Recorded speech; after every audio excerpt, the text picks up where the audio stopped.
Greetings to everybody tuning in to watch this sometime in the future. I am glad you're here, regardless of how much of the previous episodes you've watched. I welcome you to the the Prologue world. Yeah, that's what it's called. This place. It's the world before the beginning, in which I'm still trying to figure out what the heck am I doing with my life. And but in this world in particular, I don't really know where I'm going with this. I'm kind of taking it really slow. I have a tiny house, but this is called casual hardcore Minecraft. That's what I call it. All right. I don't know if any other casual hardcore Minecraft series out there, but the idea is I'm basically just doing whatever I feel like doing. But I don't even know what that is. What do I feel like doing? So it's kind of I'm here to explore my own psychology, I guess, while I also try to keep this at least slightly entertaining for you guys. And try to talk about interesting things as I'm making my way through the world, through this path. I need to drop off some stuff. Today, I'm gonna keep chopping trees. I have more trees to chop. I want to keep making my way over in that direction towards a nice big tree that's over there. I think that's it right there. That's the tree. That's the tree. I mean, you can see it from here. Let's drop off this wood first, so I don't run out of inventory space, something like that. I don't really need the birch logs either. Do I have them? Is this the building chest? No, that's the goodies chest. The building chest is up here now. Yeah. Anything else? Oh, saplings. I don't need these saplings. There's the saplings barrel over here. Oh, excuse me. Alright, I think we're all set. Now we need more axes. This isn't enough axes. Oh, and sticks. We don't need all of these sticks. Let's drop those off. I'm gonna have so many sticks. That's all right. You can never have too many sticks. You can use them. I'm gonna use them up for fences. I'm gonna need more fences later on. What else? The choppers, axes. I need some more stone axes before I move out into the world. Go out there. And I'm gonna. Okay, so I haven't really. I should. I don't. I shouldn't get ahead of myself. I have a topic in mind for today. Okay, right. I've been thinking a lot about what I want to talk about next. And if you've watched the previous episode, I was kind of getting self-conscious about feeling like I'm potentially misrepresenting things that I'm not sufficiently well informed about, and I'm trying to avoid that. Now, technically, I named this channel the Proudly Ignorant channel, right? Because I don't actually, I'm not trying to take this too very seriously. So I technically have given myself the license to talk about things, even if I'm ignorant about them, even if I don't really understand the topic very well. I think it's still valuable. It's still useful to just talk about what you make of it. What's your? Oh, there's an apple. Look at that. It still hasn't despawned from the last tree that I must have chopped down in this area. All right. Well, it looks like I might actually be digging a bunch of dirt today too, because this layer of dirt is going to need to go, because I'm going to need some flat space over here to get my sheep. I want to have a sheep farm going, but I want this tree to be kind of at the edge of it. So all right. So these trees, I'm going to chop down these trees. Let's start with that, and then it's going to be a bunch of shoveling is the next step.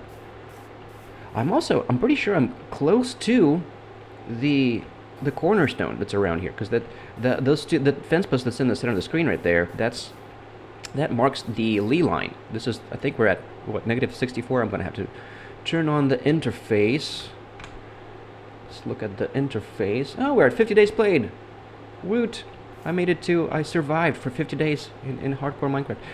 Where are we at, though? We are at 60, yeah, so positive 60. Okay, so we're on the south side. This is the south side, so we're at like a -1 by like standard coordinates. I mean, but this is the east, the east side. So we're at like positive 4? Positive, hold on. I have got my little cheat sheet of the numbers. 448 is where where the cornerstone will be. So it's still quite far away in that direction. 440. Well, actually, not very far. It's like right here. This is it. It's like right here. This is 448.63. So yeah, I'm gonna go ahead and build that cornerstone here too today, because just so that it's right. It's very close to this tree. Huh. Well, that's all right. So that's all right. That's perfect actually. So the sheep enclosure is going to. I'm trying to keep things within the maps. The lead lines, they're edges of the maps. The cornerstones are corners of maps. Like if you were to make maps in Minecraft, that's what I'm talking about. That's what I do.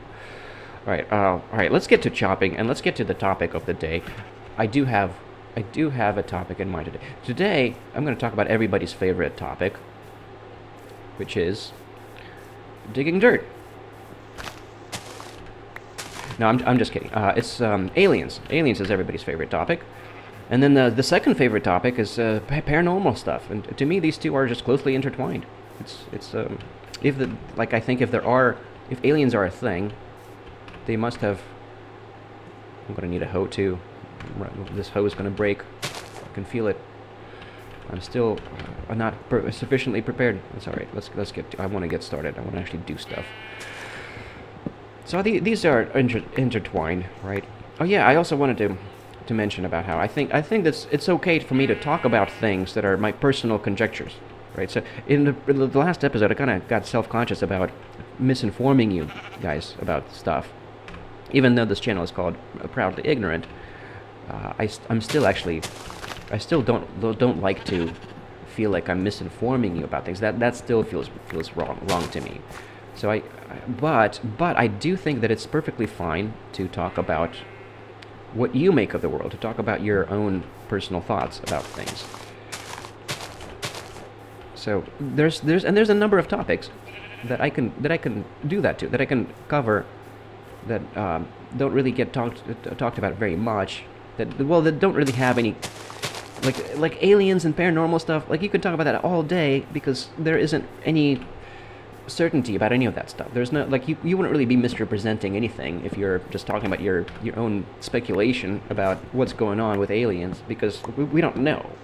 So things that we don't really know about, that are speculative to begin with, there's nothing wrong with talking about that kind of stuff, because I'm not mischaracterizing the aliens, because we don't freaking know anything about them. We don't have any clear understanding. I mean, there's I guess if you're very serious about the topic and you consider yourself like some kind of a ufologist, as they like to call themselves, then perhaps you would say that, well, actually we do have there's already a lot of initial sort of understanding of what's going on. But it's all speculative. And no, I don't think that people in the ufology community have that attitude towards it. Like they don't really claim to have it figured out, to have any level of clarity about what's going on. It's all just speculation and personal conjectures at this point.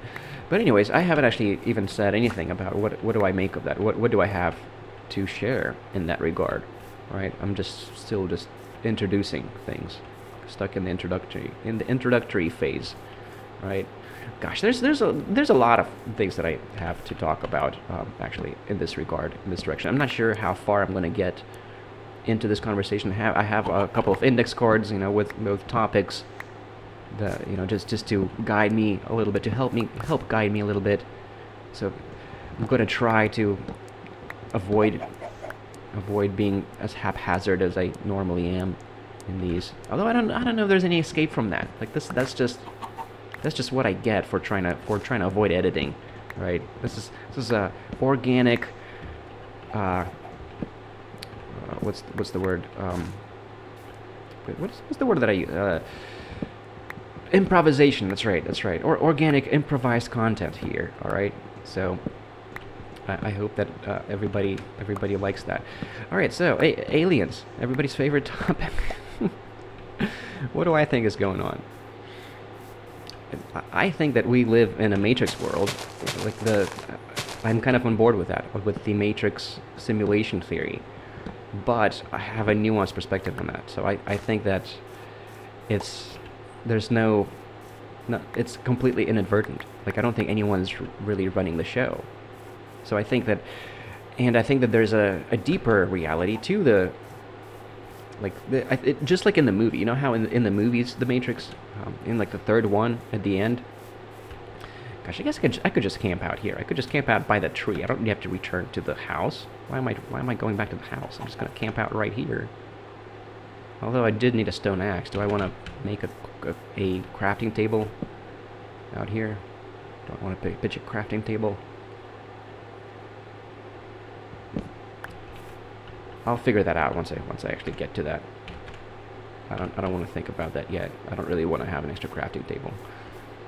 There's another tree over there. That's not very big. Okay. So, a matrix within a matrix within a matrix, right? That's what I'm thinking of Minecraft. It's kind of a. Why am I thinking that the simulation theory is that there's why is that appealing to me? I guess. So. I think that why do I think there's any credence to anything paranormal to begin with? Let's start there. Why do I even think that there's anything that it's even feasible to think that there's something going on beyond the mundane reality, the mundane physics as we know it? Well, the reason, I mean, what makes it captivating to me, what makes it compelling to me, is because there's just the sheer volume of data, of stories, of people's personal experiences, and nowadays, near-death experiences. Near-death experiences are really big in kind of promoting the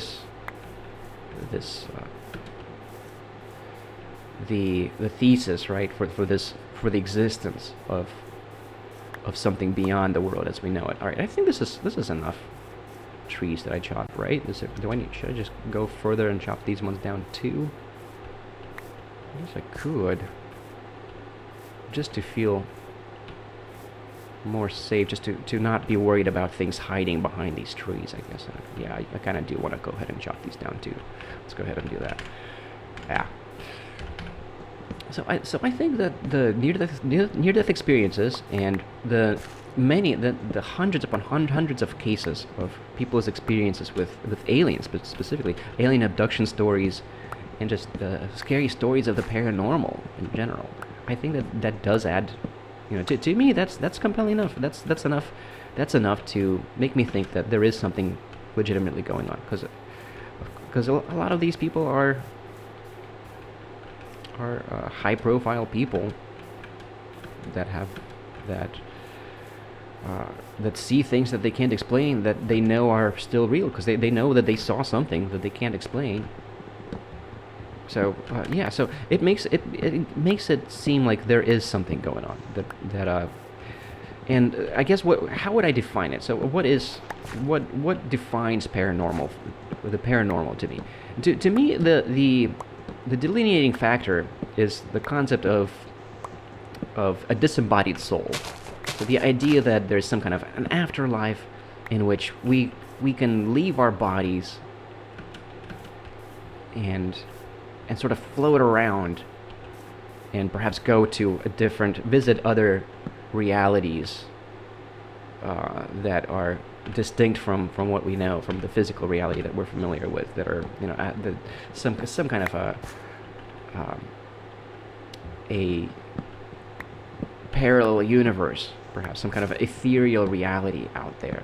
That's what people talk about when they have these near-death experiences.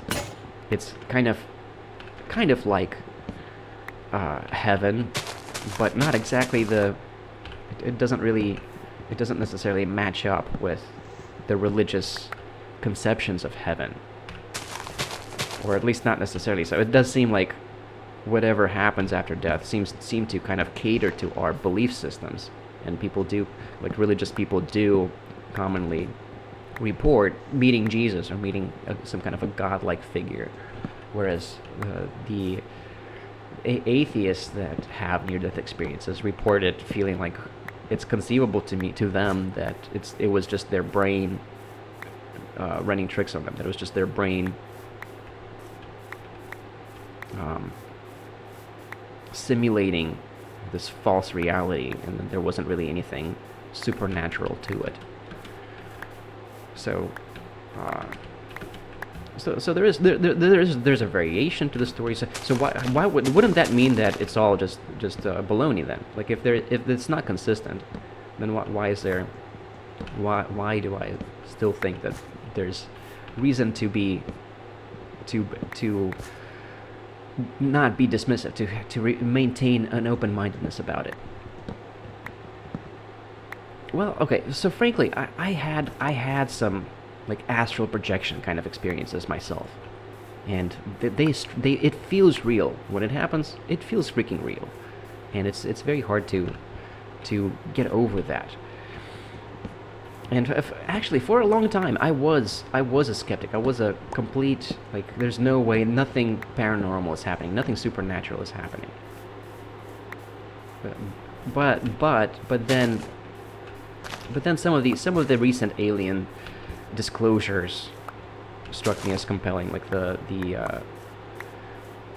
these pilots that have come out talking about it. That struck me as compelling. And then even the Mexican aliens, the guy that is supposedly a hoax job, that was featured in the, no, that's too many torches, that was brought forward by the Mexican government in the, remember that? Or they presented a couple of bodies, like alleged alien bodies. They were like these short alien bodies, and then there was this massive discreditation campaign against them after that. That seemed to show that no, these bodies are built, that look, we have evidence that they aren't genuine. But then there's continuation to that. So there's the ones that aren't genuine, and then the guy himself says that, well, no, those were created in order, for the sake of discrediting me. Like they created fake bodies just to act as if all of them are fake. But no, those are actually just the fake bodies that were made up to try to make it seem like the ones that I have aren't real, are also fake. And it worked. I mean, frankly, that worked. Everybody was laughing at him afterwards, seeing the fakes, the X-rays of the fake bodies, where it makes it seem obvious that they were fabricated. But the real ones look real. Like there's the X-rays of the allegedly real ones. I think that they look very compelling, and so I believe the guy. Oh, no, but where are my sticks? My sticks are over here. I have more sticks.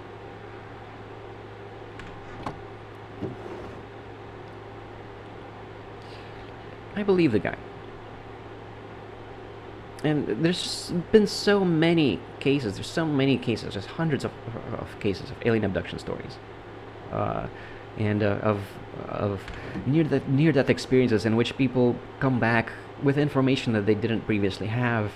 And this is, of course, the phenomenon it's not particularly consistent, but even in an inconsistent phenomenon, sometimes you get very accurate, you get instances of people coming back with things they heard or things they saw that are very accurate, that there's no way that they could have guessed. And that kind of stuff is compelling enough to me, even though it's not consistent, because a lot of the times people come back and they've only witnessed this kind of ethereal reality that does not seem to be anything like what we're seeing in the real world. Why do I still have a full stack of logs? I don't know what's... I'm sorry, guys. I think I have a feeling that I must have done this wrong. Yeah, I did this wrong. That's what I meant to do. Alright. Alright, now I wanted to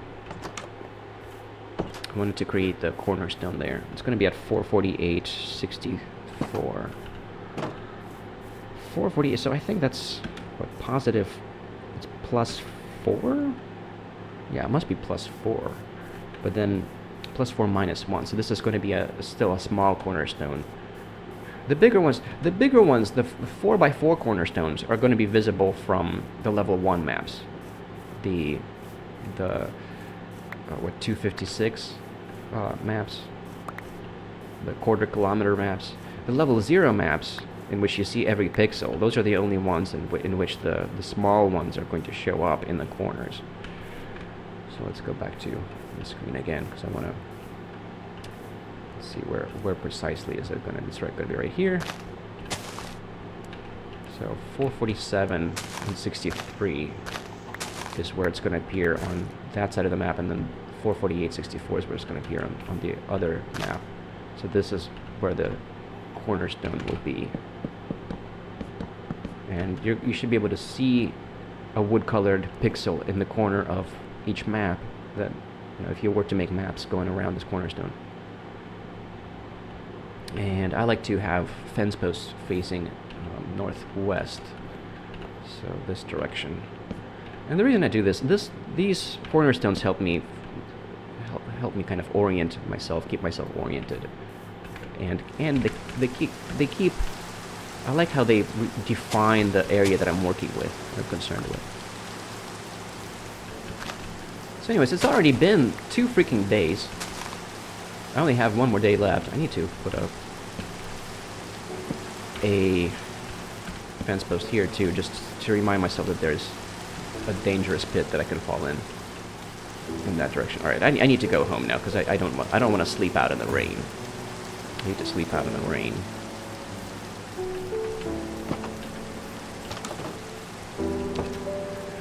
And I guess I can give myself a minute just to organize my thoughts and figure out what I'm saying here, because I don't really feel like I've gotten to the topic and to the top. I haven't really covered anything yet. I haven't really said anything about what I actually think is going on. So far, this has been like an extended introduction to the topic, right? I'm just talking about the topic instead of actually saying what telling you what I make of the topic. I've just been talking about the talking. So, yeah, so why do I think the world is a matrix in a matrix? So the reason is because in these near-death experiences, a very common trend is that people say that they come back feeling like everything was up to them, that the life that they're living was a choice. This is a very common thing that you see in these near-death experience accounts. People come back saying something like they've witnessed what it was like outside of life, and they recognize, they come to their recognition in some way or another. Perhaps they were shown this stuff, or they witnessed some previous life or something like that, but they come back feeling like they had agency in deciding. They decided to live the life that they are currently living. And the reason that strikes me as unreal is because that conflicts with my deterministic worldview.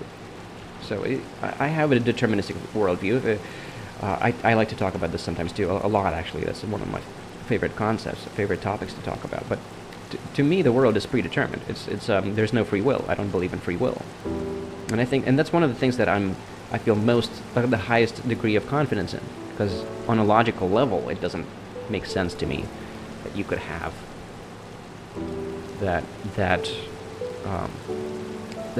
anything can happen that isn't caused by something. Like everything that happens has to be caused by something. So including your actions and everything that you're doing, well, everything there was a cause to it. Like you did those things. You made the decisions that you make for a reason. Or if you don't have a reason, it came out of your subconscious. Then you don't even know what the reasons were. So it doesn't make sense. Like the concept of free will strikes me as entirely paradoxical, and doesn't really make sense what people mean by free will. And I think what they mean is it enables their ego. It enables our sense. The reason we're so attached to the concept of free will is that it enables us to feel like, on some kind of a holistic level, we're making the right decisions. We're making the good decisions. Our decisions are like better than somebody else's decisions, and that gives you a sense of it gives you a sense of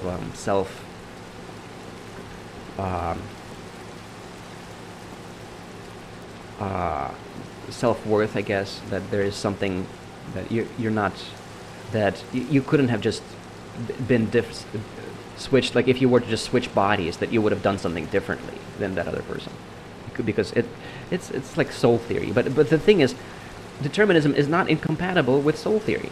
Like even if, let's say, we had souls, well, those souls were still created at some point, or perhaps they existed eternally. But perhaps you had eternally existing souls. Well, it still doesn't make sense that their actions weren't caused by anything. Because if they weren't caused by anything, then we're just completely random then. Because if there's no cause to our decisions, to our actions, then they're just completely random. So it still doesn't make sense that we can really take credit for them. That we can act like we would have done otherwise.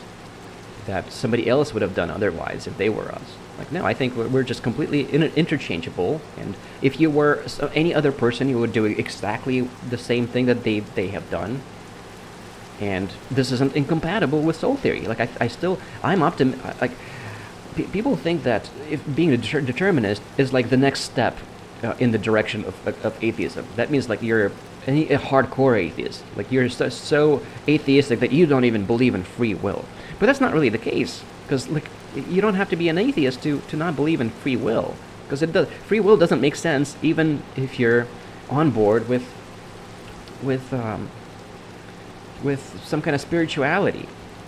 It still doesn't make sense, even if there's souls, even that's a thing. It still doesn't make sense that we are free to make our decisions in any kind of capacity that are our own. So that's why I think whatever spiritual reality that the near-death experiencers come back from still can't be base reality. I think it's still just there's another layer. Like basically these people, like I do believe that they're witnessing some kind of a reality in their in their experience, in their ethereal, in their projection experience, their out-of-body experience. It's something that's more than just a dream. Perhaps it's like a subtle ethereal reality that's parallel to our universe or something like that, or perhaps there's multiple subtle realities like that. I don't know. But I do believe them, because they do sometimes come back with information that they couldn't have possibly obtained if they weren't just disembodied bodies floating around. So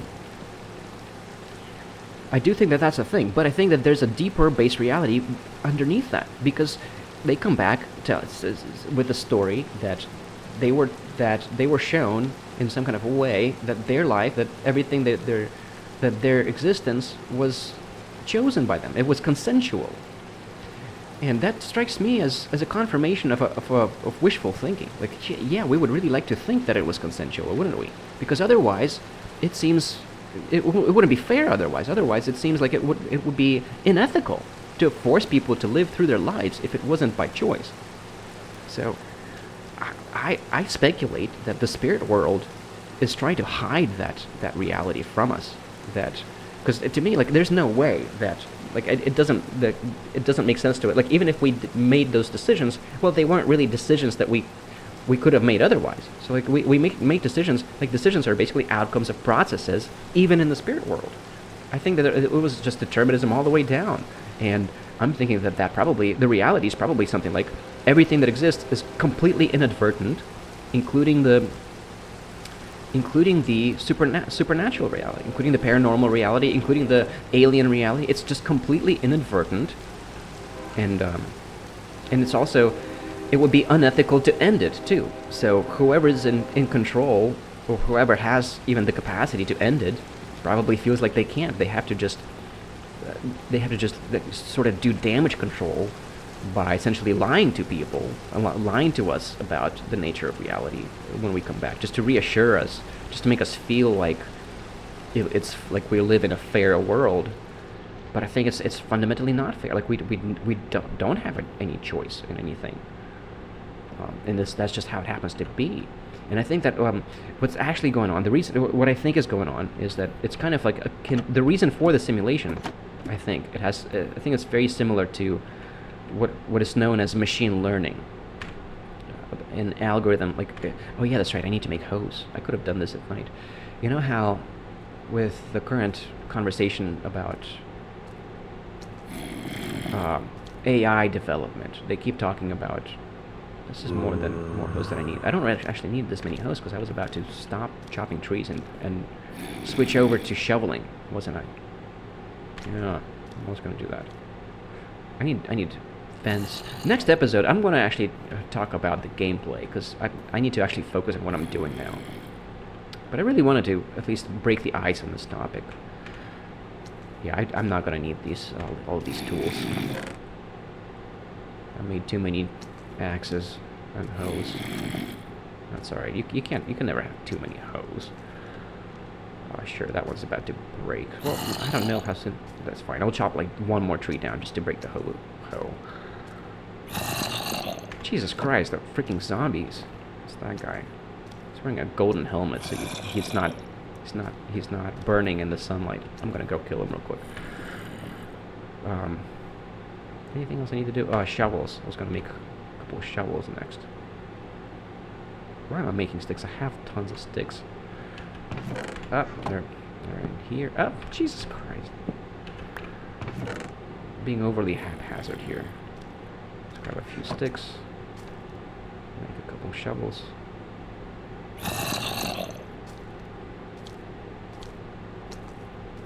There we go. Now I'm going to be digging dirt in the next episode. Alright, let's go kill this zombie real quick just to have a little bit of fun.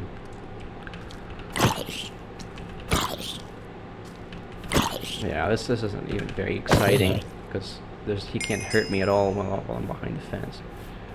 That was way too safe. Is there any creepers? I kind of want to just kill some mobs. No, it's already too late. So we're already well into the day. Everything despawned already. I can do some farming, but I want to do that at night when there's nothing else to do. So I want to utilize my daytime to do the important things in life, such as shoveling dirt. So just to talk a little bit more, am I already into the third day? Did I already do 3 days? No, this is the third day. I think I'm good. I have this one more day left, right? We're at 52 days played. We're on the 17th episode, and I'm like 1 day ahead. So I think it's gonna say 53 days played after this episode, and I'll still be like 1 day ahead somehow. I don't know how that happened, but yeah, I think I got this one more day left before I have to call it a day. And I think that's going to be long enough for me to basically finish up what I'm trying to say. The reasons why do I think it's a matrix within a matrix? Yeah, so I think the near-death experiencers are being lied to by whoever's running the show, because they don't want to admit to us that the world is deterministic and we don't really have a choice in any kind of meaningful capacity, because that would just make it then it wouldn't be so reassuring. You know, it would feel people would just come back feeling like, you know, perhaps it would be too demoralizing or something like that. But also, I think there's a reason why we're here. The reason for the world, I think it has to do with machine learning. It's kind of like that. I mean, I think that our souls are essentially just like the artificial intelligences. It's like basically what I'm trying to say is, so you know how machine learning works. They have these artificial intelligences come up with slight variations to whatever their task is, to whatever the way they go about trying to do whatever task they're assigned to, and they just automatically run simulations of the artificial, intelligences trying to solve the task, and that's how they come up. That's how they train the artificial intelligences. You can find lots of material about this on the internet if you're curious. It's called machine learning, and I think that's basically exactly what's going on with us. Like we're generating data for this supernatural world, for the spirit world, and that's why they need this experiment in some kind of way. This data is extremely valuable, perhaps, or perhaps it's not, and it's just inadvertent, and there isn't really anything anybody can do about it, and they're just trying to do damage control and helping us feel better about it. For some reason, just to sort of safeguard our egos, we're being told that everything was up to us, that we chose the life that we're living. But no, I think that there's none of that is true, and I think that what's really going on is that we're just generating data for supernatural, for artificial intelligence training on like a matrix on a supernatural level. So it's either that the spirit world, that they're not even the people, the spirits, the souls, the entities that you meet. It might be that they're completely in the dark and they're being honest with you, but they just don't know. They don't even realize themselves that they don't have free will, and they're just part of the whole experiment, just like in the Matrix. That could be it, or they are knowingly lying to you, and it's just damage control. And the reality is that we're kind of like artificial intelligence models that are just being trained, that are simulated within this world to generate data, perhaps about how to get along better. Perhaps the idea is to try to figure out a solution to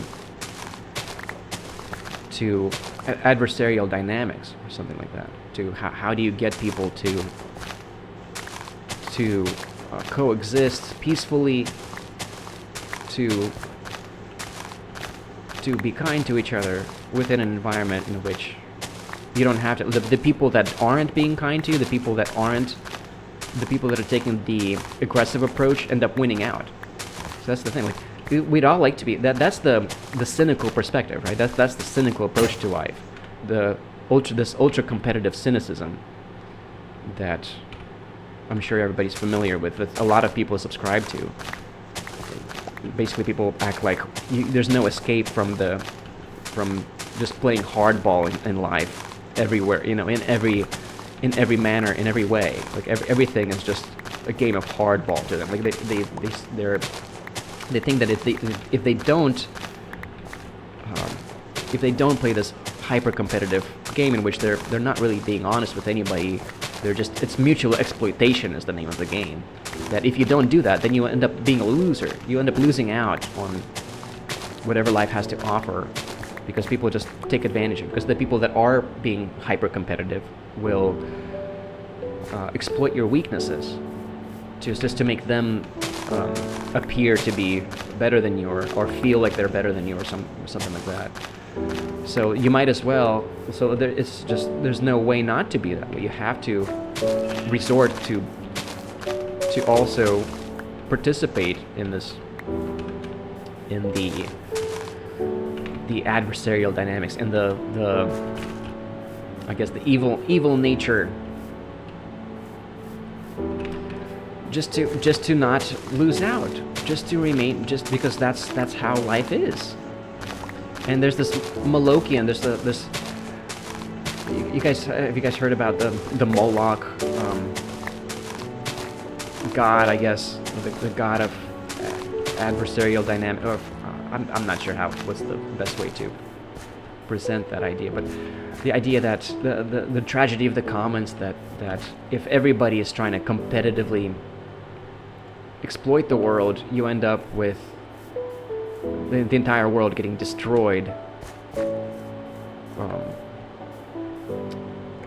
I guess I'll just run back to the house and deposit all of the dirt, and then go back out here. That if everyone's exploiting everything, we end up with a world that nobody likes. And there's got to be a way to avoid that, right? And there doesn't appear to be an easy solution to that. Besides you can just try to be as ethical as you can, and just hope for the best, and hope that you're not going to be ultimately taken advantage of. That people will be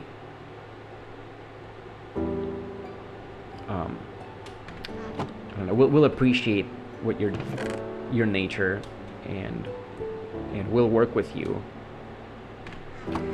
And I never cut down a tree. I was going to chop down one more tree. Oh, well, I have nothing to. I was about to say I can use the hoe on the dirt. Alright, well, I just want to collect the dirt blocks that are hanging out there. And I guess I'll call it a day on this episode. Yeah, once again, I feel like I was just rambling and going all over the place. Perhaps this, once again, was not really a very coherent, worthwhile episode to watch. But I'm not sure. I tried. Alright, I tried. I hope that this was somewhat slightly entertaining, somewhat. I don't know. It's organic. It's healthy and organic. All right. It's a completely improvised commentary. It's good stuff, right? Good stuff. All right. Well, I gotta bring this episode to a close. It's raining now. I guess I could hang out here at night for another while if I really want to just keep talking. I didn't really get to many of the topics. I barely covered. I just barely scratched the surface of all of the topics. I wanted to talk about something I call reverse redemption. But at least I mentioned some of the things. I mentioned machine learning. I mentioned how that's my theory. That's my take on what's going on. I think we're just we're being used for data generation on like a paranormal, on like next tier level. Like, I'm not talking about generating data for our earthly AI companies. That's not what I'm talking about. I'm saying that in that same way, everything that you're doing is being recorded. And gosh, I didn't even talk about get to the concept of liminal spaces and that kind of stuff. I was going to talk about liminal spaces and how Minecraft is a perfect example of that, of the transitory space in which you're feeling like you're in some kind of a purgatory nightmare, in which you're also feeling like you're being watched, and that's how Minecraft feels to me. So I was going to talk about that too, but no, I'm out of time. I've rambled for long enough. At least I managed to not run out of things to talk about, right? At least I've rambled on enough. So I guess perhaps in the next episode I'll continue this conversation and talk about liminal spaces. Well, no, because the next episode I want to actually build something. I actually need to build the sheep enclosure, the sheep farm. I need to figure out what I'm going to do, how I'm going to do that. In fact, I kind of want to take the time to fly around in FreeCam just to take a good look at the surroundings, just to have a clear idea of what I'm doing next time I log in, next time during the next episode, just to know exactly what I'm going to be doing then. So I'm thinking it's just going to be like a rectangular sheep. Yeah, it's not going to be very difficult. Looks like we're at least 10 blocks away from the cornerstone. So I think that, yeah, the sheep enclosure is just going to be like on this side, in this map over here, in this on the whichever map this is. I guess it's the second from zero. I mean, it's the second from the map origin. Incoherent rambling. That should be my trademark. All right. Well, I think that's it. I'm done for the day. I hope that this was what you wanted, right? You guys wanted. Everybody likes talking about aliens, right? So, all right, that's all I got for today. I should call it a day here, and I guess this is a fairly decent thumbnail, right? I guess I'll just use this as the thumbnail. I'm not sure what I'm calling it yet. A matrix within a matrix within a matrix. That's probably what I'm going to roll with. Because I didn't really talk. I was going to make it a liminal. Call it liminal animism, but I didn't even get to those topics. So I guess I'm going to have to save that for another episode. I don't know if it's going to be next episode or what, but all right, it is what it is. I gotta call it a day and just end it here. I hope that you guys liked this, and I hope that this worked out. I hope that this I don't know. I feel like this was pretty decent. I don't feel bad about it. I don't feel like I misrepresented anything. You know, I was just talking about, just presenting to you my own personal thoughts about things, right? You can't go wrong with that, and it's everybody's favorite topic. So I hope that works out. I hope that this will be well received. And on that note, I gotta say my goodbyes.